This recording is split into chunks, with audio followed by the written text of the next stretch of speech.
y ponemos grabar. Hemos empezado a avanzar sobre el desarrollo social, ¿ya? Estábamos entonces, voy a ser repetitiva con algunas cosas porque me interesa que quede claro y a veces cuando me preguntan algo me hace pensar que puede que no esté quedando claro, ¿ya?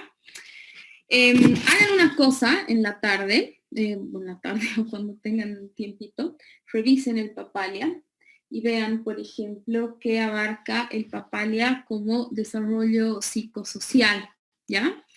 Se van a encontrar con que, por ejemplo, cuando se habla de desarrollo psicosocial, en términos del desarrollo humano, se habla de varios elementos y de varios elementos que nosotros hemos avanzado por ahí en otras unidades de aprendizaje, ¿no? Entonces se van a encontrar, por ejemplo, a ver, no sé si, no, háganlo ustedes, lo buscan en el Papalia, se van a encontrar que, por ejemplo, dentro del desarrollo psicosocial están las primeras emociones, los cuidadores, el apego, el lazo del niño con ese primer otro, en el Papalia no lo dice como el otro, está el yo, después está lo que es el niño en preescolar, ¿no?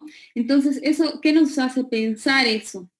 Nos hace pensar que, cuando hablamos de desarrollo social tenemos que abrirnos a entender que no podríamos reducir el desarrollo social simplemente a conductas, ¿no? A querer, creo que es distinto al lenguaje, ¿ya? Donde podemos ver, por ejemplo, un momento del habla prelingüística, un momento de la holofrase, ¿no? Hay una cosa que se puede ordenar y se puede sistematizar de una manera, y cuando ustedes vean el desarrollo psicosocial, abarca al mismo tiempo todo, ¿no? Entonces abarca al mismo tiempo todo. Y si ustedes han revisado y sé que han estado estudiando para su examen de esta tarde, la misma escala de Nelson Ortiz, la escala de Gesell, las escalas de desarrollo humano, cuando se proponen estudiar y evaluar todo lo que tiene que ver con el desarrollo psicosocial, abarca muchísimas cosas que al mismo tiempo son elementos que por ahí se los puede entender desde otra de las dimensiones, otras de las áreas, ¿no? Y un poco con eso es que yo he propuesto, obviamente, a la carrera, en mi programa, más bien estudiar los espacios de socialización y las cosas que son necesarias que ocurran en estos espacios, cómo deberíamos pensar estos espacios de socialización, como lugares donde tienen que ocurrir cosas para que el niño se vaya inscribiendo en el mundo social, ¿ya? Entonces es por eso que lo que estamos haciendo es revisando estos espacios de socialización. Y a la vez, un poco a raíz de lo que me preguntaba Roberto ayer acerca del aprestamiento, y hay que entender que estos espacios de socialización se los puede estudiar desde distintas perspectivas, ¿no? Entonces, por ejemplo, ustedes tienen una materia más adelante, psicología educativa, bueno, en psicopedagogía ni qué decir, donde se estudian temas de avance, temas de currícula, pero también de alguna manera, creo, y a ver si conversamos hoy día un poquito más, participen un poco más, creo que se suele reducir esos espacios de socialización a veces solamente a temas de avance y de aprendizaje, cuando en realidad están cumpliendo una función, fundamental en lo que es la construcción del ser humano, ¿no? Ayer la Adri y el Adrián, creo, hablaban así de lo mucho que puede marcar el paso por el colegio, ¿no? Digamos, lo que incluso Adrián hablaba ya en preescolar de lo que puede ser tener estas primeras experiencias con el otro, con los otros pares, en tema de desarrollo de algunas formas, de algunos rasgos de personalidad, ¿no? Entonces, mi invitación sobre todo a quienes van a hacer psicología es poder ver estos espacios de socialización más allá de solamente lo académico, ¿no? Hay que pensar que en estos espacios de socialización hay personitas, no lo digo despectivamente, pero hay personas que se están formando como seres humanos. Entonces, hay que darle también una atención a ese lado, ¿no? Entonces, en ese sentido, es que esta unidad de aprendizaje pretende como explorar lo que es el desarrollo social, pero no a partir de hitos, ¿no? No a partir, que por supuesto es buenísimo saber, el niño está construyendo el yo a los 2 años, a los 3 lo puede seguir construyendo, que juega de una manera en esa edad y que eso también hace el desarrollo social, pero creo que es importante tener una mirada crítica sobre los espacios de socialización, ¿no? Lindo sería pues que de aquí a unos años yo me encuentre con colegas que están planteando reformas educativas, que están planteando visiones para concebir la educación, tomando en cuenta todo aquello subjetivo que ocurre. Lindo sería que me encuentre con colegas que estén hablando de familia en términos de funciones, colegas que estén planteando instituciones para niños que no tienen esa familia tradicional, base, o que no pueden, quiero decir base en el sentido de niños abandonados, niños que quedan sin padres, y que puedan plantear cosas, ¿no? La idea un poco también de formarse en la carrera es que se vuelvan después acciones, ¿no? Y si seguimos reproduciendo un poco los modelos, y si seguimos pensando algunas cosas que no se adecúan al contexto, no vamos a poder aportar realmente a nivel macro, ¿no? Y yo siempre digo esto a mis alumnos y yo digo, espero que podamos tener una incidencia a nivel, digamos, a nivel de reformas de leyes, que se nos tome en cuenta, que se nos llame a los psicólogos. Cuando se va a decidir así, si no va a haber colegio, ¿cómo va a ser? A ver qué dicen los psicólogos, por qué es importante, por qué no, por qué con adolescentes habría que pensar esto y todas esas cosas, ¿ya? Lo digo un poco para que vamos aterrizando en por qué estamos viendo estos espacios de socialización y no quede como que a la Jimé le encanta hablar de educación y ser súper crítica con eso, ¿ya? Entonces, nos hemos quedado por acá, ¿no? Que si hablamos de lo social, si hablamos un poco de este desarrollo social, habría que pensar que en el espacio escolar, a medida que va pasando el tiempo, la relación con la familia va cambiando a partir de estos factores y de algunos otros factores que no sé si han pensado así algo más que se pueda incluir, pero digamos estos son un poco los evidentes. Yo cerraba la clase de ayer diciendo que una cosa que hay que pensar, que creo que conviene investigar y que por ahí puede ser tema de investigaciones que ustedes hagan más adelante en la carrera, es un poco el lugar, ¿no? El lugar que tiene hoy en día lo escolar, realmente así, ¿cuál es el lugar? Realmente el docente será un agente, es un agente que logra transmitir algo, o los espacios escolares son realmente espacios donde más bien se borra toda la subjetividad y cosas así, ¿no? Entonces, pero más o menos podríamos decir que funciona así. En el espacio escolar, los agentes vienen a ser los docentes, quienes son los encargados de transmitir una función, ¿no? Y pónganse, digamos, me parece interesante hacer una diferencia entre lo que es, ¿por qué digo transmitir una función y no digo enseñar contenido, ¿no? Porque pienso que se trata de algo más que solamente dar un contenido, ¿no? Me parece que el docente, cuando hablamos del docente como un agente de transmisión, como un agente que transmite algo y que cumple una función, va más allá de dictar sus contenidos, ¿no? Acuérdense que habíamos dicho que los agentes tienen que ver con que logran provocar un impacto en el sujeto, ¿no? Con que logran que se despierten algunas cosas más allá de aprenderse algo y dar un examen sobre 100, ¿no? El agente es aquel que se sitúa como una especie de modelo, como alguien a quien escuchar, más allá de solamente captar su contenido, ¿no? Y en ese sentido, entonces, habría que pensar que en lo escolar hay como 3 elementos que están circulando constantemente, ¿no? Sí, digamos, está el sujeto y tres elementos que están en constante interacción en lo escolar, ¿no? Entonces, por un lado está lo que son los pares, por otro está lo que son quienes hacen de agentes, que son estos profesores, maestros, y el tercer elemento es el saber, ¿no? Se supone que entonces uno va al espacio escolar en busca de un saber, ¿no? Va en busca de un saber, aun cuando vaya porque lo han inscrito y le han dicho que tiene que ir al colegio, se supone que lo que debería ofrecer este espacio escolar es que se despierte un interés por el saber, ¿ok? Y entonces, si pensamos al espacio escolar, al sujeto, frente a 3 elementos, a los pares, a los docentes y al saber, rápidamente se hace clara una conjunción que igual espero así la gente que está estudiando psicopedagogía o quien quiera pensar, se hace clara una conjunción, algo que es difícil de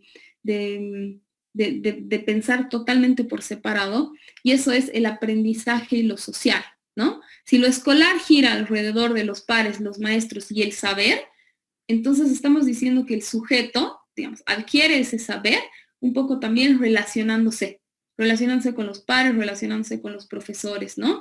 Entonces, rápidamente, el aprendizaje y lo social es como si diríamos, hay un casamiento entre el aprendizaje y lo social. Y eso hace que sea como súper difícil pensar por separado. Pero al mismo tiempo, creo que es lo que a veces ocurre en el espacio escolar, que se piensa totalmente por separado, que el aprendizaje acaba siendo como algo que realmente hay que repetir y hay que obtener ese producto que hemos dicho que marca esta etapa escolar, y se deja de lado lo social. Y cuando digo se deja de lado lo social, no me estoy refiriendo a que haya recreo, no me estoy refiriendo a que haya, a que haya viaje de promo, fiesta de promo, no, me estoy refiriendo a que es difícil pensar en adquirir un saber si no hay una relación entre estos sujetos que están en esta situación de aprendizaje, ¿no? Es difícil pensar que alguien puede transmitir un saber si no hay un poco de un lazo entre las personas, ¿no? Probablemente eso es así, eso ha sido el mayor reto.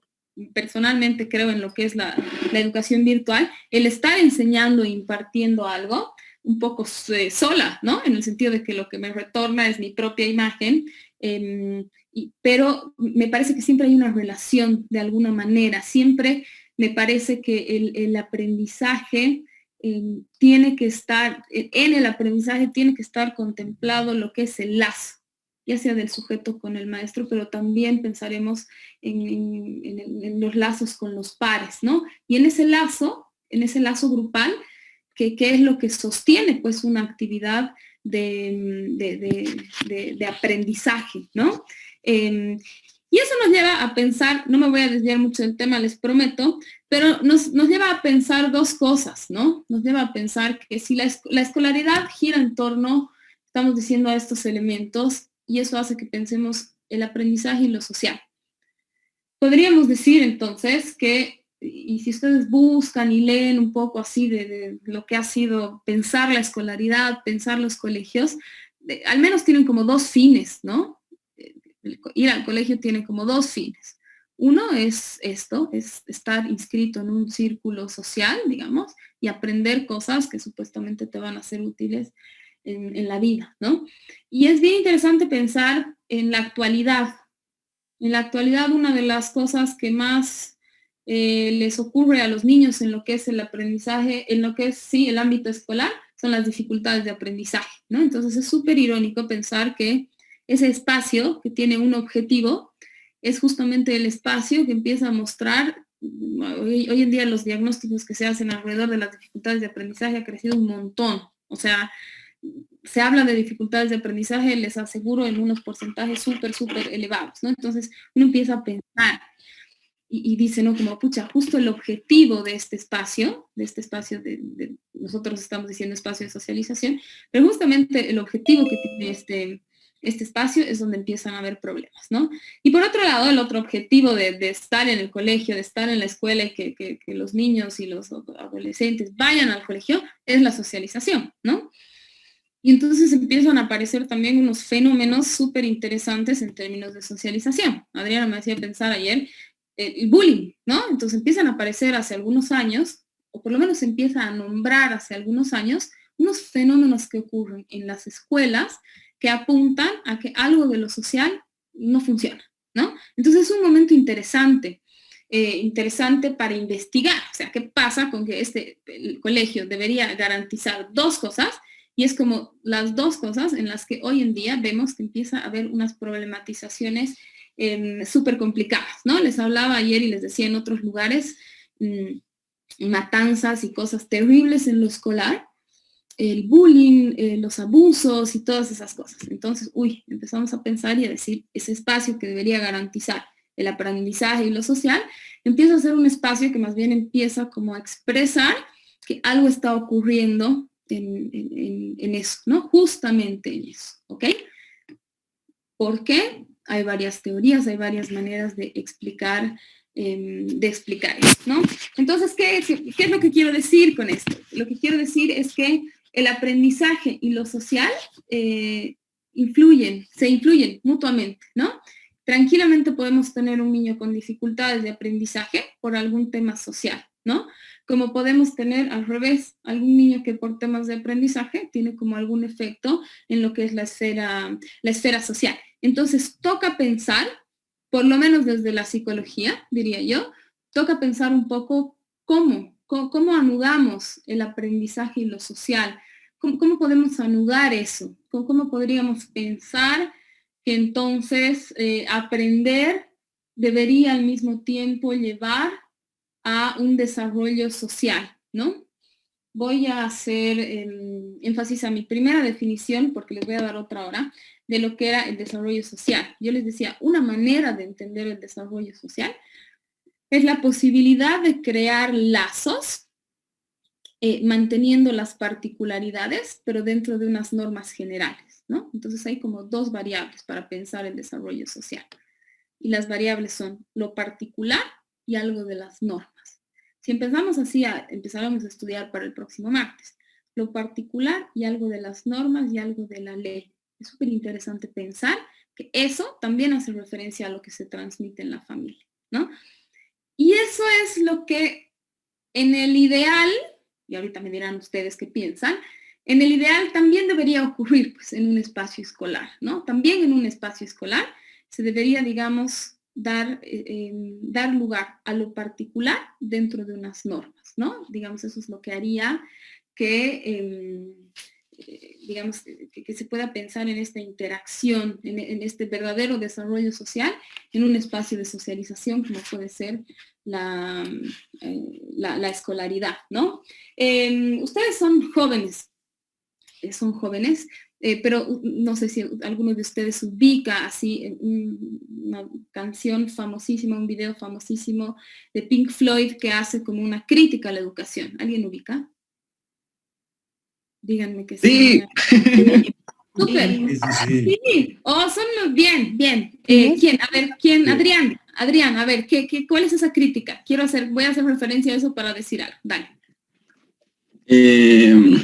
Pues es una canción que empieza, digamos, como que el video en una sala, en una clase, y ve que uno de los estudiantes está leyendo poesía, ¿no? Entonces, por ejemplo, hace una crítica sobre ese punto, ¿no? Como que mofándose un poco de que su estudiante lea poesía y empieza el tema, ¿no? Como que se puede ver que que todos los estudiantes están avanzando en pupitres, así como si fuese una fábrica, ¿no?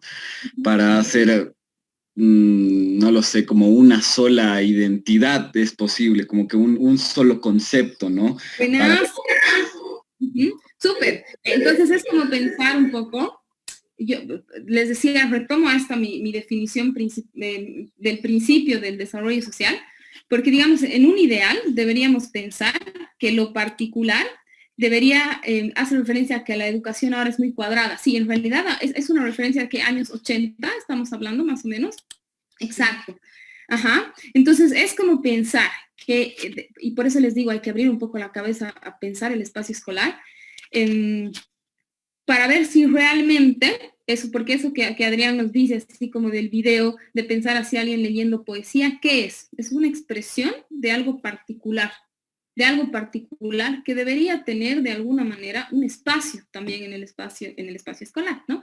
Entonces es una crítica a volver la educación una fábrica en la que se repite siempre lo mismo y todos son exactamente iguales y todos avanzan de la misma manera y una serie de cosas, ¿no? Entonces, a ver, hago la referencia porque me parece interesante empezar a pensar, a ver si todo el tiempo nosotros estamos diciendo que lo que queremos es que un niño se construya con una subjetividad y con unos rasgos particulares propios, habría que pensar entonces, ¿no? ¿dónde tiene lugar eso, no? Si alguien pasa, ¿cuántos años de su vida pasan en el colegio, digamos? Y si no hay un espacio para que esa particularidad pueda salir de las mejores maneras, por eso digo, en el marco de las normas generales, un poco hace ruido pensar. Entonces, uno tiene una propia subjetividad, pero ¿y qué hace con eso? Si después al espacio que se va a inscribir, es un espacio que más o menos, como dice Kim, es una cosa súper cuadrada donde no hay campo para eso, ¿no? Adri, Nata Castellanos, tenías la manito levantada, y Adri Mercado. A Jimé, sí, era eso mismo de la canción, por eso la canción se llama Another Brick on the Wall. Ajá. Claro, se trata de crear, hemos avanzado en una materia y justo nos han puesto esta definición sobre la diferencia entre la educación exógena y endógena. Entonces, eso quería comentar, sí, era justo lo que Franco decía, era hacer uno más, o sea, no los hacen con un pensamiento crítico, sino para que piensen de cierta manera y hagan cosas de cierta manera.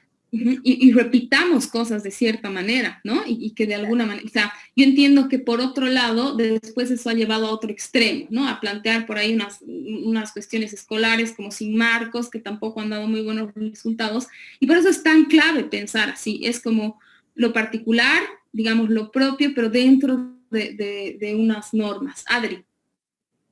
Y Jime, justamente esto que mencionas me hace recuerdo, yo pues le quiero harto a Chomsky, y tiene un libro que se llama La Deseducación, que precisamente habla sobre estas normas escolares que lo único que hacen, justo como mencionaba hace un ratito esto del pensamiento crítico, en lugar de generarte un pensamiento crítico, lo que te hacen es como seguir reproducciones eternas de cosas, entonces tú repites y dices, cosa que es como muy inevitable que pueda generarte un pensamiento crítico porque no te cuestiona absolutamente nada, solo tienes que reproducir cosas. Entonces un poco lo que trata de proponer Chomsky es que a partir de los mismos educadores debemos deseducarnos de la norma para poder proponer algo que sí pueda generar un pensamiento crítico y que obviamente no creo que su intención es llevarlo a este radicalismo como estos ejemplos que dices, ¿no? De estas escuelas que en realidad no son tan normativas, que son un poco más abiertas. Pero me parece, por ejemplo, que es un modelo bien interesante que puede funcionar porque evidentemente puede evidenciar ciertas particularidades de una manera mucho más estimulante, porque creo también que estos sistemas cuadrados, por ejemplo, obviamente van a expresar particularidades en muchos sentidos, ¿no? Yo quiero pertenecer a, o yo me niego a pertenecer aquí, pero me parece que no termina como de estimular esta otra cosa, que es esta cosa crítica, que es nomás pues lo que nos constituye, porque a partir de la crítica es que generamos nuestra propia identidad. Entonces, me parece pues súper importante esto de casi como deseducar a los educadores para que puedan generar espacios mejores, porque realmente no hay pues mucho, o sea, no es muy fructífero esta educación encasillada, exactamente a la manera del video de Pink Floyd, digamos. Súper, bien. Y entonces en esta misma línea, yo un poco, obviamente a partir de la teoría y de las cosas que leo y que también quiero transmitirles, pensaba así como, ¿de qué manera entonces pensar en el aprendizaje con todo lo que estamos viendo que le ocurre al niño en los espacios de socialización anteriores, ¿no? Estoy hablando de la familia y de preescolar, ¿no? Entonces, una propuesta a pensar, digamos así, no me voy a poner a nivel de Chomsky, digamos, a nivel de propuesta, pero se podría pensar, yo les planteo esto y ustedes me dicen cómo lo han vivido o dónde creen que están los peros, ¿no? Pero deberíamos pensar que entonces la adquisición de conocimientos se dé en el marco de una interacción saludable. Es la primera cosa que, digamos, habría que pensar, ¿no? Entonces, un niño debería inscribirse a un espacio escolar y ahí viene esto de lo social, de pensar que el aprendizaje se da con la base de una interacción con el otro. Se da en la base de una interacción con el otro. Aun cuando yo esté en mi casa con mi computadora, aun cuando sea otras formas de educación, la base del aprendizaje está en esa relación con el otro, ¿no? Entonces, la primera cosa que habría que pensar, y que si ustedes van a ir a trabajar a colegios o van a hacer sus proyectos educativos, deténganse a pensar. Primero es el marco de una interacción saludable. Es decir, debería haber una interacción saludable. Y la gran pregunta es, porque suena súper lindo, ¿qué es una interacción saludable, no? Y una propuesta a pensar eso es pensar que una interacción saludable es un espacio donde pueda haber placer y satisfacción. O sea, yo no sé si soy muy idealista o muy ilusa, pero realmente creo que aprender y adquirir conocimientos tiene que ver con el placer y la satisfacción de algo, no de todo. Abajo les pongo entonces, que haya placer y satisfacción reconociendo límites, no todo el placer, ¿no? Y yo siempre en esta parte yo digo, ahora que estamos terminando el semestre, si alguno de ustedes no encuentra ningún punto de placer y satisfacción en ninguna de las materias que está avanzando, en nada de lo que le está ocurriendo este semestre, por ahí hay que preguntarse si este es el lugar, ¿no? Algo de placer y satisfacción tiene que encontrar uno, personal, en lo que está recibiendo un poco de los espacios. Hablo de la U como para ponernos a pensar, pero eso es lo que debería pasar con los niños. El niño debería encontrar un placer y una satisfacción en ese espacio escolar. Pero un placer y una satisfacción también reconociendo algunos límites, ¿no? En el caso de los niños, me parece que es más fácil pensar como y reconocer los límites, ¿no? Como se puede hacer todo esto, puedes aprender todo esto, pero también tienes que hacer esto, que te puede no gustar tanto. Entonces, además de esos límites generales, estoy hablando de lo que le debería pasar a uno como experiencia subjetiva en lo que es la adquisición de conocimiento, ¿no? Debería, y yo pienso así en mi vida de universitaria, yo decía, había materias que me encantaban y había otras materias que no me gustaban, pero que sabía que tenía que pasarlas, ¿no? Entonces había un límite en ese placer y en esa satisfacción, y por ahí alguna vez con algún docente, no sé, pero entonces había una cosa de reconocer un límite, pero aún seguir recibiendo algunos conocimientos, ¿no? Entonces debería ser cuando hablo de una interacción saludable, me estoy refiriendo a una interacción con el otro, donde uno encuentre placer, donde uno encuentre y reconozca los límites y sepa hacer con esos límites. Debería ser un espacio donde además se pueda compartir con los otros. Debería ser un espacio donde uno pueda compartir con los otros aquello que está recibiendo, aquello que está entendiendo, aquello que está diciendo. Uno aprovecha un espacio de aprendizaje, o pensaremos en el niño, no sé por qué me estoy yendo hacia la adolescencia, pero digamos, el niño debería poder compartir eso que adquiere como conocimiento con los pares, con los maestros, e incluso debería poder llevar ese conocimiento afuera. Pero díganme a ver si eso no es lo ideal. Díganme si lo ideal no es que un niño que aprende algo en su curso en 45 minutos, le genere algo de placer, reconozca un límite y lo pueda compartir, ¿no? Pueda hacer de eso algo, alguna otra cosa, lo pueda llevar así como con los pares, con los maestros, qué sé yo. Pero fundamentalmente debería ser un lugar donde el niño, donde el sujeto que está recibiendo, vamos a decir así, la educación, el aprendizaje, el conocimiento, pueda expresar sus propias ideas, ¿no? Entonces, si leemos así un poco estos 4 elementos que harían como a una interacción saludable que permita realmente el aprendizaje, hay un lugar para el sujeto como sujeto particular que puede expresar sus ideas y que puede hacer la relación que quiere, y que puede en una clase de matemáticas decir algo de la poesía que le permita a él anudar o articular alguna cosa, pero que también reconozca que no va a ser todo poesía, voy a tomar así el caso del video, ¿no? Que pueda también ubicar que eso tiene un límite, pero que pueda encontrar algo de placer, ¿no? Entonces uno se pone a pensar así, realmente el aprendizaje debería ir por estos lugares. Eso es lo que, digamos, esa es como una manera de entender que al mismo tiempo se están adquiriendo los conocimientos que los tenemos que adquirir para tener la libreta y los tenemos que adquirir para funcionar en la vida, porque son útiles, pero también se está construyendo un sujeto propio, es decir, se está dando la construcción, Adriana lo decía como la construcción de la identidad, porque, o sea, estamos cuántos años en el colegio, por supuesto que nos construimos ahí adentro también, ¿no? Entonces debería haber también un espacio a que el niño después adolescente se vaya construyendo como un ser particular y pueda identificar sus gustos. O sea, yo digo, si alguien tiene una experiencia escolar en la que se permite y hay un espacio, no digo todo, pero hay un espacio y se puede alojar eso particular, mucha eso va a ser, incluso pienso así en temas de elección de carrera y cosas así, probablemente eso es lo que hace que uno reconozca lo que quiere hacer, lo que no quiere hacer, ¿no? Me gusta aquí siempre preguntarles a ustedes y que podamos conversar así un poquito, ¿qué falla? ¿Qué no hay? ¿O creen que esto se da? El semestre pasado, por ejemplo, alguien decía que su experiencia escolar había estado marcada solamente por los límites, ¿no? Entonces era como una institución escolar donde solamente había límites.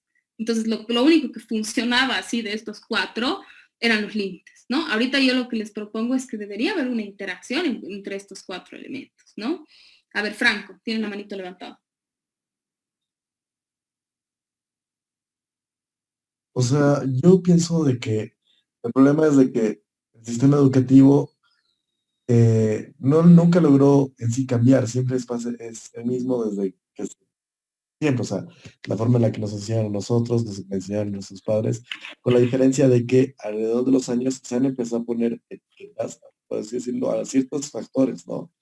Y eso generó de que se pierda la autoridad de alguna forma también a los docentes, ¿no?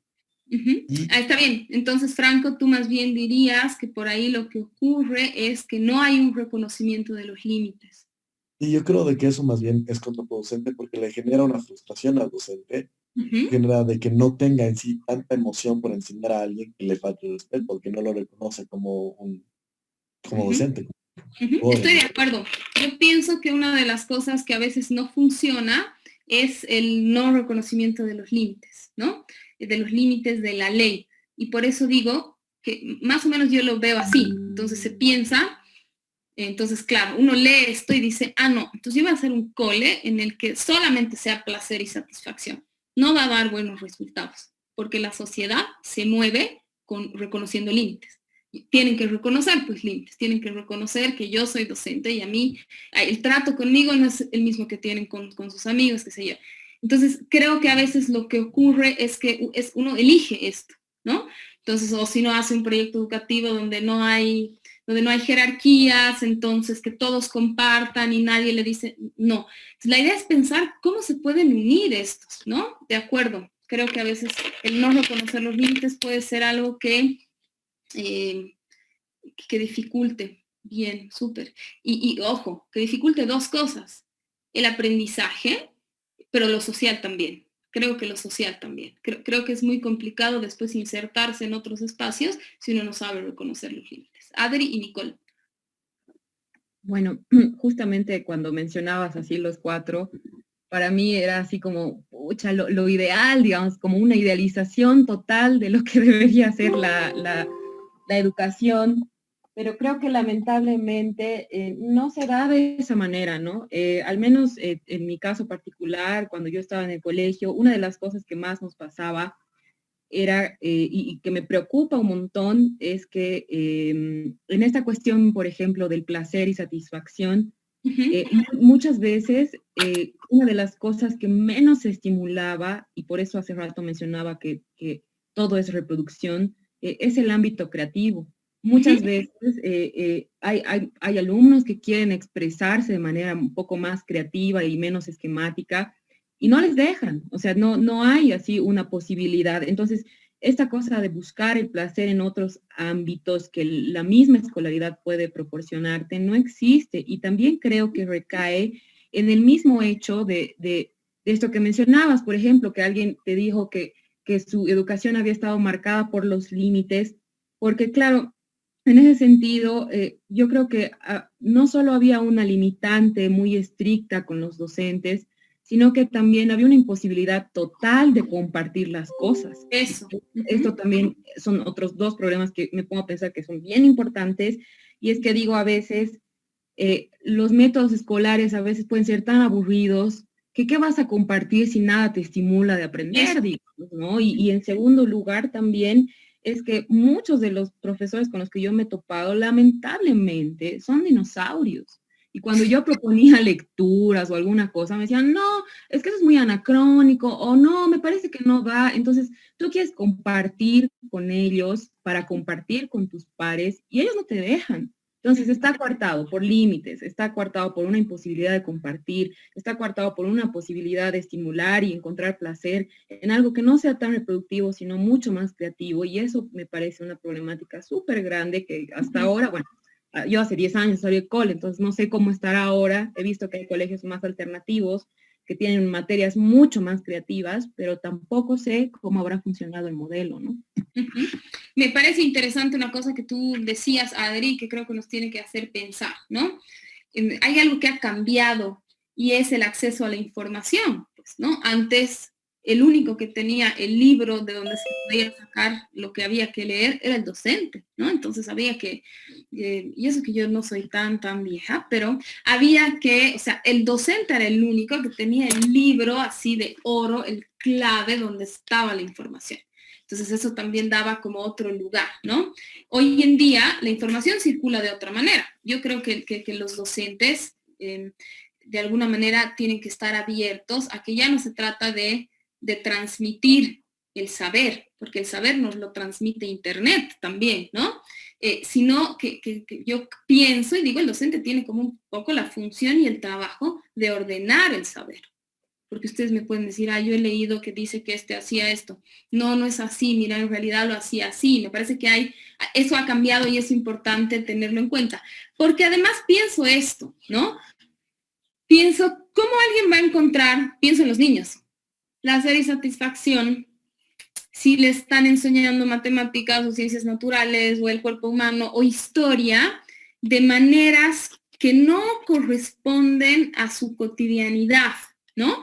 Porque, digamos, nosotros sabemos hoy día que los niños reciben muchísimos estímulos al mismo tiempo y tienen una capacidad de ordenar esos estímulos de una manera por ahí distinta, ¿no? Yo a veces hago más de 3 cosas y por ahí ya he perdido, ¿no? Entonces, claro, uno dice, ¿cómo un niño puede encontrar placer y satisfacción en algo que le están transmitiendo? Si de entrada es algo que, como me parece buena la palabra que usabas, Adriana, si de entrada no lo estimula, ¿no? O sea, sí, hay que despertar algo de eso. Por otro lado, pienso esto, para que vean que no es tan fácil y que no vamos a solucionarlo en esta clase. Tampoco creo que los docentes deberían tener el lugar todo el tiempo de hacer un espectáculo, porque también pensemos eso, los niños de hoy están en un momento en el que todo es un espectáculo y todo el tiempo necesitan a alguien que los divierta. No me quiero ir del tema, les prometo, pero digamos uno de los síntomas que empieza a aparecer en los niños de hoy en día es el aburrimiento. Tú dices, el niño, o sea, hay niños que sufren de aburrimiento porque están acostumbrados a que el otro, papás, tío, tele, YouTube, sea más o menos una figura de espectáculo que tiene el trabajo de divertirlo y estimular. Entonces hay que encontrar así como un punto así medio, ¿no? Es súper interesante pensar eso. Nikki. Creo que, como decían, ha cambiado un poco, digamos, esto de que ahora sí es un poco más posible esto de expresar las propias ideas y estas cosas. Sin embargo, todavía no está instaurado esto de que los niños puedan expresarse como realmente son, digamos, ¿no? Porque lo llevan a hasta este otro extremo de que donde ya no existen límites, no existe este respeto al docente, lo ven como un igual, ¿no? Entonces, y en esta línea también que, o sea, el compartir este saber tampoco es tan posible porque los maestros o los profesores, digamos, se creen que solamente ellos saben y el alumno no te puede enseñar nada a ti. Y sin embargo, creo que no es así porque es parte de esta interacción, ¿no? En esta interacción tienen que haber las dos partes, que uno le enseña al otro tal vez diferentes cosas, con una experiencia diferente, pero ambos deben aprender de ambos, digamos. Totalmente. Este me parece otro punto clave, ¿no? Pensar cómo, es verdad, antes el docente, el maestro, era el que tenía todo el saber. Además tenía todo el saber concentrado más o menos de todo, ¿no? Hoy en día no es así.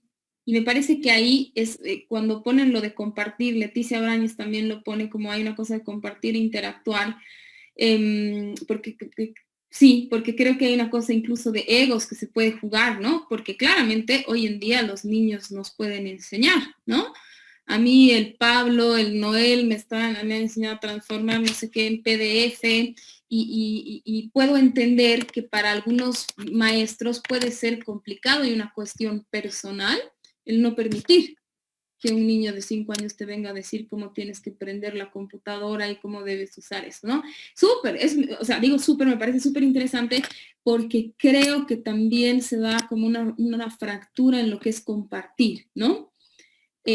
Y vuelvo, porque tampoco se trata de compartir de la misma manera que compartiríamos con los amigos, entonces otra vez ahí vienen como algunos límites. Súper, bien, Ángeles. Jimmy, tal vez aportar una visión distinta. Creo que en mi cole tuvimos el privilegio tal vez de que sí nos formaron de alguna manera críticas o nos permitían aportar, es más, nos fomentaban a hacer debates en clase. Y era muy divertido, pero había un problema, que es justamente la relación horizontal que ya existe entre profesor y alumno, al punto de que a veces los profesores nos querían dar exámenes. Ya había estudiantes que les decían, pero no, solo podemos dar 3 parciales en el semestre, que es así, y les peleaban y luego iban a dirección y al final le daban la razón al alumno, ¿no? Y nuestros profesores se frustraban por el hecho de que no podían dar la materia como ellos querían. Y eran solo 1 o 2, digamos, de los 20 que había en el curso. Y realmente es lo preocupante. Creo que ahora hay que trabajar también en la gestión de normas mucho. Es complicado. Tenemos que ser flexibles y duros al mismo tiempo. Sí, y es complicado, y con esto cierro, ¿ya? Como la Adri decía, sí, me parece súper idealista así pensar en esto, pero igual se los transmito y por ahí ustedes algún rato hacen algo así. Cuesta un montón de trabajo construir, planificar, poder transmitir conocimientos y tratar de despertar el placer y que al mismo tiempo haya límites y que se pueda compartir y al mismo tiempo dar espacio a que alguien hable de las propias cosas, ¿no? Porque si alguien también quiere hablar solamente de sus ideas, pero no reconoce el límite y no quiere escuchar al otro, el espacio se nos complica, ¿no? Entonces es un reto pensar, ese es el reto de pensar el aprendizaje de la mano de lo social, porque al mismo tiempo que se está adquiriendo los conocimientos, se está construyendo un sujeto social, que hasta donde entiendo podríamos compartir y quisiéramos que podamos expresar nuestras ideas, ¿no? Es importante que podamos expresar nuestras ideas y podamos tener nuestra propia experiencia en relación al aprendizaje. Y no quiero que suene así como a que, ay, pucha, idealicemos entonces la etapa escolar, pero porque eso después nos va a permitir inscribirnos a otros espacios de socialización que tienen que ver con el trabajo, ¿no? Entonces, qué lindo sería que igual en el trabajo uno encuentre placer, satisfacción, reconozca los límites, pueda compartir y pueda expresar sus ideas. Ustedes son jóvenes, digamos, están empezando la carrera, pero claro, uno sueña con ¿qué? Uno sueña con trabajar en un lugar donde tú puedas decir aquello que tú sabes y sea tomado en cuenta, y que además te guste ir, y que haya límites, y si odias despertarte, pero tienes que ir pues, a trabajar, ¿no? Y obtienes una satisfacción y qué sé yo. Entonces es como empezar a pensar, además, ¿con qué tienen que ver estos 4 elementos? Por lo menos 3 de esos elementos, diría yo, los 4, tienen que ver con la función que tiene la familia. La familia es la encargada de transmitir esto en un inicio. Y esto es lo que se debería buscar en los otros espacios de socialización. Porque parece que algo de esto, de esta interacción de 4 elementos, es cómo funciona la sociedad. Con las fracturas que estamos pensando, sí, por supuesto que sí, ¿no? Pero entonces ya pueden empezar ustedes a articular, a ver qué tienen en común la escolaridad, aprender con la familia. Pucha, tienen en común que en este marco deberían ocurrir algunas cosas, la familia es la encargada de transmitir un placer, de poder reconocer los límites, eso le va a servir en el colegio, le va a servir acá, ¿no? Entonces se puede pensar como una lógica. Solamente como un apunte y a quien le interese, y volviendo al tema del video de Pink Floyd, hay un artículo de hace algunos años que plantea, que hace un trabajo de esta, digamos, del mensaje de esta canción, y dice cómo también hoy en día, vieron que hay una parte de esa canción que dice, profesores, por favor dejen en paz a los alumnos, ¿no? hay un autor que plantea cómo estamos en un momento, y apunta a lo que decía Franco y a lo que decían otras personas, en el que al no haber límites, es como si hubiera una inversión de ese mensaje, ¿no? Y hoy en día también se habla de, por favor, alumnos así, dejen en paz a los profesores por las cosas que ocurren con los profesores a partir de este no reconocimiento de límites, ¿ya? Si a alguien le interesa, yo le paso, tienen ahí incluso una entrevista súper interesante a Marilyn Mann. Bueno, les paso ese artículo cuando quieran, ¿ya? Vuelvo al tema. Entonces, es interesante pensar así. En un primer momento, la familia es la encargada de ordenar lo biológico del niño para hacerlo un sujeto social, ¿no? Entonces, la familia recibe al niño, además de que lo recibe con amor y todas las cosas que ocurren, tiene entre otras de sus funciones, ordenar lo biológico de ese niño para volverlo un sujeto social y que se inscriba en los espacios sociales. Y la escuela, el colegio, como le quieran llamar, parecería que tiene una función parecida de ordenamiento. Y esa función parecida de ordenamiento tiene que ver con que el espacio escolar es como encargado de ordenar el saber. ¿Y para qué quiere ordenar el saber? Quiere ordenar el saber también con miras de introducir a ese sujeto en los siguientes espacios de socialización, ¿no? Entonces, si nosotros pensamos que comparten así la familia y el espacio escolar, parece que tienen esta función de ordenar. Por un lado, ordenar desde lo más biológico, instintivo y volver un sujeto social a un niño. Y el colegio, la escuela, ordenar el saber. Ordenar el saber en términos de qué. En que mal podemos ser súper críticos con los colegios y todo eso, pero eso tiene unas lógicas que permiten pues que tú ingreses después a otro espacio, que es la universidad, con alguna base. Entonces se supone que esas bases te las ha dado el colegio. Ha ordenado ese saber para que tú puedas estar en la universidad, ¿ya? No voy a discutir todavía sí cuánto del colegio les ha servido en la universidad, en 5 años me van a contar, pero esa es la idea un poco, ¿no? Entonces, tanto el espacio de socialización primaria, la familia, como de socialización secundaria, lo escolar, ordena para que este sujeto se pueda inscribir en lo social y se pueda adaptar en lo social. Entonces, todo esto así que ustedes ven como con ojos súper críticos, que me parece súper interesante y me quedaría horas conversando sobre esto, es algo que tenemos que pensar, ¿no? Y hay que estar siempre un poco atentos a lo que está ocurriendo.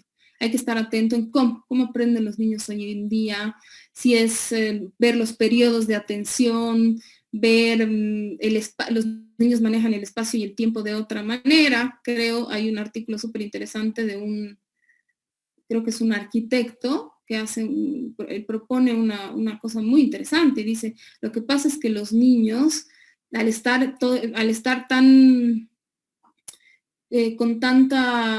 tan metidos, digamos, en videojuegos, en realidades virtuales, no sé cómo se llaman, manejan el espacio de una manera distinta. Entonces siempre hay que estar como pensando en lo que está ocurriendo. Algunos de ustedes decía que a veces se reproducen cosas y no han cambiado, entonces, bueno, trabajo para ustedes, pues que van a ser el futuro de los psicólogos y los psicopedagogos. Entonces, vamos a pensar, y con esto voy un poco cerrando el tema de aprendizaje de lo social y esta relación que quiero hacer entre lo que es aprender y lo social. ¿Cómo se puede entender el aprendizaje? Hay muchas definiciones de aprendizaje, muchísimas definiciones, varias maneras de entender lo que es el aprendizaje. Esta es una más, no crean que es la única, ¿ok? Pero me parece que va con nuestro tema. ¿Qué es aprender? Entonces, ¿cómo podríamos entender lo que es aprender como posición subjetiva? Lo digo de otra manera. ¿Qué tendría que ocurrirnos subjetivamente para aprender? Lo digo de otra manera. En los colegios, cuando reciben a un niño, le hacen un examen, una evaluación, y dicen, pues, bueno, para aprender necesitas saber esto, manejar nociones de espacio, necesitas saber contar hasta 10, necesitas saber agrupar colores. Bienísimo, estoy segura que necesita eso. Pero a ver, pensemos un poco más adentro, subjetivamente, ¿qué es lo que tiene que ocurrir para que un niño esté en posición de aprendizaje? Y para eso vamos a entender el aprendizaje como esto. El aprendizaje implica, entre otras cosas, además de haber adquirido todas esas habilidades que la escala de Nelson Ortiz nos dice, aprender implica aceptar la oferta de ir más allá de lo que uno sabe en su medio natural. Implica renunciar a la idea de que alguien sabe todo. Aprender tiene que ver con una posición subjetiva de apertura. Tiene que haber un deseo de saber, un placer y una satisfacción en algo de la transmisión de un otro, ¿no? Entonces vamos a pensarlo así. Para realmente aprender, porque una cosa es repetir lo que dice el docente y sacarse 100. Para aprender tiene que haber una posición de aceptar una oferta, de ir más allá de lo que uno sabe en su medio natural. He puesto entre comillas la familia, porque desde ya deberíamos pensar que para estar en la vida aprendiendo, uno debería tener la idea de que el saber total no se reduce a un solo medio, a un solo agente. Y aquí vuelvo a decir lo que ya les he dicho en varias clases. Por eso es tan importante que en un momento haya una separación de esa simbiosis, que en un momento haya una separación sana de lo que es el medio natural como el medio donde se saben las cosas. Cuando uno es niño y uno todavía no ha ido a estos espacios de socialización, los papás saben todo. Y los papás tienen que arreglar todo además, ¿no? El fin de semana he estado con un niño que se había acabado la pila de su juguete. El niño lloraba desesperadamente y no podía entender cómo su papá no podía arreglar eso. O sea, ¿no? Para ese niño su papá tenía que arreglar y el otro le explicaba las pilas, no sé qué, pero era todo, ¿no? Entonces, por eso es tan importante que en un momento haya esta separación. Es una separación sana, porque eso posibilita entonces que uno pueda ubicar que hay cosas que no se saben aquí, que no se pueden saber aquí, y entonces voy a ir a un espacio escolar, ¿a qué? Voy a ir a escuchar realmente lo que el otro me tiene que decir, ¿no? Pienso incluso en la universidad. ¿Para qué se inscribe uno y paga semejante cuota si cree que lo sabe todo? ¿Para qué se inscribe uno si cree que lo que ha leído es todo lo que hay y nadie le puede enseñar aunque sea como una cosita, ¿no? Pienso en los niños. Vuelvo a mi tema. Desarrollo humano, infancia, pubertad. Una de las cosas que se ve mucho como dificultades de aprendizaje que tienen que ver con lo psicológico, cuando no hay, digamos, una cuestión así, tiene dislexia, digamos, es que los niños a veces no están en esta posición. Los niños no están en la posición de suponer un saber al que está al frente, ¿no? Entonces el del frente casi no existe. Entonces como casi no existe, no me puede decir nada. Entonces no tengo que retener nada de lo que el otro me dice, ¿no? Porque todos lo saben aquí, ¿no? Entonces, si a eso le suma que a veces hay papás que más o menos creen que están encima de esta figura, el niño realmente no está en una posición de aprender, ¿no? Aprender tiene que ver con renunciar. Aprender tiene que ver con renunciar a la idea de saberlo todo, ¿no? Yo sigo yendo a conferencias y todo, ¿y por qué voy? Porque reconozco que puedo saber algunas cosas, pero he renunciado, he decidido renunciar a la idea de saberlo todo. No lo voy a poder saber todo. Ni 5 años, ni haberse sacado 100 en todas las materias te garantizan el saber absoluto, ¿no? Entonces, es interesante empezar a pensar que aprender tiene que ver con renunciar. ¿Y a qué les suena así como renunciar? El niño tiene una primera experiencia de renuncia, y esa primera experiencia de renuncia es en la familia, cuando renuncia al placer absoluto con la madre. Entonces, por eso es importante que ocurran esas cosas en la familia. Miren, hasta el punto de estar en una posición de aprendizaje, ¿no? Entonces, la posición subjetiva para aprender es una posición de apertura. Es una posición, diría yo así, de signo de interrogación. Algo me va a decir la gente. O sea, no todo lo que me dice será así, wow, pero algo puede decir, algo el otro me puede dar del que yo puedo aprender, ¿no? Pero si de entrada tengo la idea de que yo lo sé todo porque yo ya he leído y me he prestado apuntes del semestre pasado, entonces ahí no hay posibilidad de aprendizaje. Otra vez, entonces, en el aprendizaje está la renuncia, el placer, la satisfacción, esta pregunta particular, ¿por qué habrá entrado pues, cada uno a estudiar psicología? Pero eso ya es una posición de apertura. Yo quiero saber esto, yo quiero saber esto otro, ¿no? Les decía que les iba a dar otra definición de socialización, de la primera, ¿no? Y que va en esta línea. Socializar como posición subjetiva, entonces, ¿qué implica? implica poder ir más allá del yo e incluir al otro. Compartir satisfacciones y preocupaciones del otro. Socializar implica en un punto también renunciar. Entonces, ¿a qué hay que renunciar para socializar?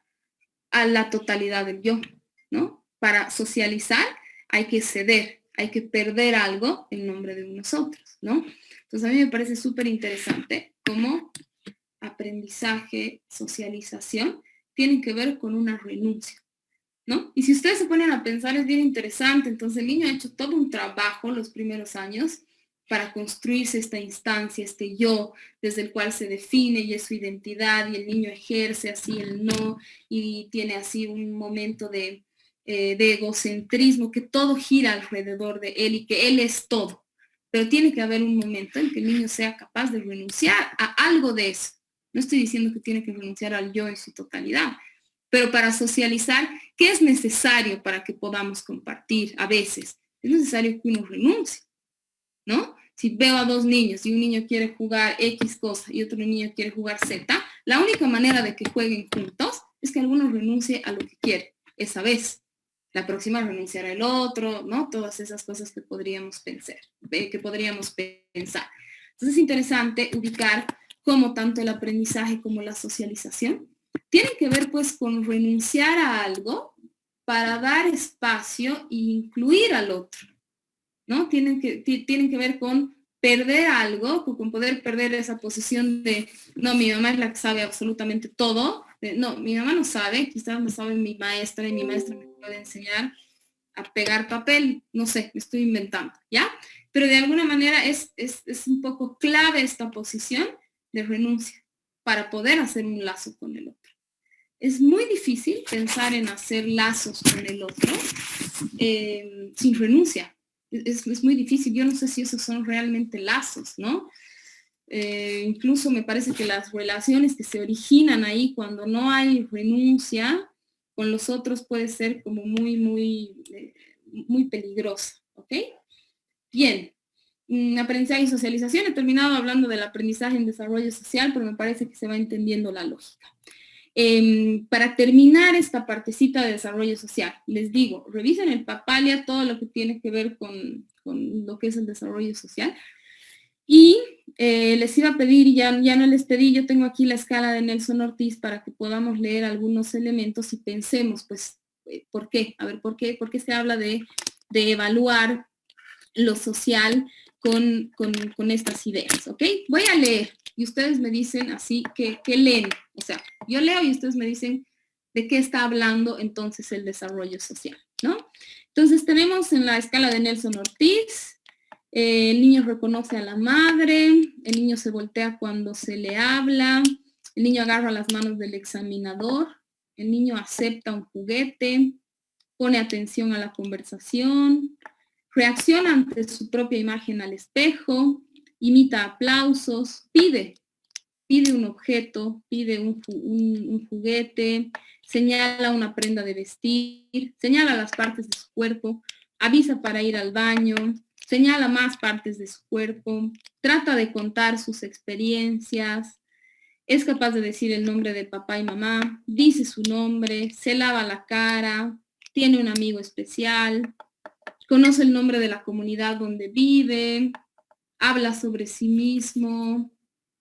¿Qué hay en todos estos indicadores que les he leído? ¿Qué está en el fondo? ¿Qué es pues lo social finalmente entonces? ¿Cómo definirían ustedes o cómo entenderían lo social? ¿Por qué lo social tiene que ver con evaluar estas cosas? A ver, ¿qué piensan? ¿Qué dicen? ¿De qué está hablando? Todos estos indicadores de qué hablan. Majo. Yo creo que son cosas que se aprenden en base a la convivencia, ¿no? Son cosas que se aprenden en base a la convivencia, ¿ya? Entonces lo vamos a decir así, Majo. Lo social tiene que ver con el otro. Hablamos de lo social porque hay cuando tú dices convivencia, yo pienso, hay un lazo con el otro. Lo social tiene que ver con el lazo con el otro, sí. ¿Qué más hay, pero? ¿Qué otra cosa aparece en estos indicadores que nos llama la atención? Anímense, pues, a ver, Mejor equivocarse aquí que en el examen como tal. Sofía. Yo no sé, pero estoy como que, por todo lo que has leído, es como que se nota que estamos viendo que el niño sabe que está él, pero también sabe que hay otras personas a su alrededor, digamos. Muy bien, Sofi. Entonces, no implica solamente el lazo con el otro, implica no sé si has dicho tú el conocimiento, pero sabe que está él, ¿no? Decías. Sí. Entonces, vamos a ponerlo así. Entonces, no es solamente el lazo con el otro, y casi siempre es un error en el que caemos de pensar lo social solamente como cómo hace con el otro. Ese es un error, porque entonces, como tú bien lo estás marcando, Sofi, el desarrollo social tiene que ver también con el desarrollo propio, con el desarrollo personal, ¿no? Gracias, Sofía. Si ustedes se acuerdan al principio de esta clase, yo les decía, hay que pensar que al mismo tiempo que alguien se está volviendo un sujeto social, se está construyendo como un ser particular, ¿no? Y es justamente, y por eso me parecía así, esta escala, casi todas las escalas del desarrollo en lo social hacen eso. Entonces tiene que ver con que, ¿por qué en una escala de desarrollo social tendría que estar señala partes de su cuerpo? No debería estar si le sonríe al otro, está. Agarra la mano del examinador, mira al otro, pero también está una serie de indicadores que tienen que ver con la construcción de la propia, vamos a decir así, del propio cuerpo, pero del propio ser como tal, ¿no? Anaí, aprendes a renunciar a cosas, deseos, y te das cuenta que no eres el único y aprendes a convivir con tu entorno, con la sociedad. Sí, Anaí, de eso se trata el desarrollo social. Me parece súper lindo lo que escribes. Pienso mucho en lo social y en el momento que nosotros vivimos, ¿no? ¿Cuánta falta nos hace? De verdad lo digo como crítica. ¿Cuánta falta nos hace reconocer e incluir al otro? Y no solamente pensar en uno. Muy bien, súper. Así como un poco lo que rescataba de la Sofi, decía, tampoco hay que pensar que solamente se trata de cómo se hace con el otro. El desarrollo social tiene que ver también cómo se hace con uno, ¿no? Por eso vuelvo a la familia. Por eso es tan importante que la familia sea el espacio que permita la producción de un ser único y particular. La familia le da ese lugar en primer momento. Y después, voy a juntar lo de la Anaí, después el niño en algún momento tiene que darse cuenta que sí, será el único para su mamá y su papá, pero no es el único para todo el mundo, por ejemplo, ¿no? Que porque yo me sienta la única para mis papás, no quiere decir que vaya a ser la única para el mundo y para la vida y que el mundo no gira en torno a mí. Súper bien, me gusta. Nikki, tienes el micrófono abierto. Sí, en algunos de los indicadores igual se puede ver que el niño, digamos, ya ve que puede recibir algo del otro. Súper. Entonces, es la construcción de la subjetividad, la construcción del uno mismo, el lazo con el otro, pero también el poder recibir algo del otro. Esto debería ser más o menos lo que nosotros observemos cuando observamos el desarrollo social de un niño, ¿no? Un niño puede estar perfectamente en el medio de 5 otros niños sin estar socializando. Un niño puede estar en el medio de 10 niños jugando, pero sin estar socializando, sin percatarse de su propio ser, sin percatarse de del verdadero lazo, ¿no? A veces se nos queda corto cuando hablamos de socializar en términos de si es bueno, si es malo, si sonríe, si no sonríe, ¿no? Es como, implica más, implica subjetividad. Súper, bien. Nos quedamos acá, les propongo para que tengan unos minutitos antes de empezar el examen. Tenemos el parcial, hemos dicho la próxima semana, el martes. Les estoy dejando una lectura que va a entrar al parcial y que tienen que responder unas preguntas hasta el domingo. Eso yo voy a subir las preguntas en la tarde, ¿ok? Les pido un favor. Quisiera explicarles o si hubiera alguna duda sobre el parcial, entonces nos conectaremos 12:30 para hacer el parcial de taller, porfa. Súper. Sí, está bien. Nos vemos 12:30 y tengo anotados ya los que van a dar en grupos. Ahorita voy a organizar para mandarles los diferentes parciales, ¿ok? Desarrollo social, espero que les haya gustado. Si les interesa alguna lectura o algo, me avisan, que me gusta compartir ese material, ¿ya? Nos vemos 12:30, dense un respiro, hagan sus links para empezar a trabajar y 12:30 nos volvemos a conectar, ¿ok? Gracias, Jiménez. Chao. Chao. Gracias, Jimé. Ese es Jime.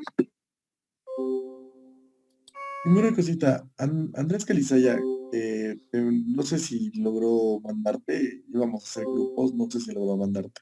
No me ha mandado, pero escribime ahorita, ¿ok? Claro que sí, Jime. Súper. Ahorita, ¿por Neo?